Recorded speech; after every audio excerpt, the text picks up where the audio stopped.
என் குமாரனாகிய சாலமோனே, நீ உன் பிதாவின் தேவனை அறிந்து அவரை உத்தம இருதயத்தோடும் உற்சாக மனதோடும் சேவி.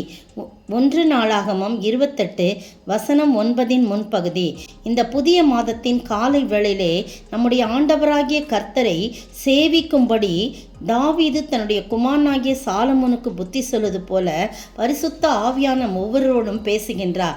ஆண்டவரை மற்றும் சேவிக்க வேண்டும். அப்பா அம்மாவை தெய்வம் போல நினைக்கிறது, இல்லாத கணவனை தெய்வம் போல நினைக்கிறது, அப்படி இல்லாதபடி கர்த்தரை மட்டும் நாம் தெய்வமாக நினைத்து அவரை அறிந்து நாம் அவரை முழு இருதயத்தோடு சேவிக்க வேண்டும். அப்படி சேவித்தால் என்ன கிடைக்கும்? கர்த்தர் எல்லா இருதயங்களையும் ஆராய்ந்து பார்ப்பாராம். நினைவுகளின் தோற்றங்கள்லாம் அவர் அறிந்து கொள்வாராம். நாம் அவரை தேடினால் அவர் நமக்கு தென்படுவார். நாம் அவரை விட்டுவிட்டால் அவர் நம்மை விட்டு விடுவார். எனவே பிரியமானவர்களே, இந்த புதிய மாதத்தின் காலை வேளையிலே நாம் அவரை தேடுவோம், அவரை மட்டும் சேவிப்போம். அவர் நம்மை கைவிடாமல் காத்துக்கொள்வார்.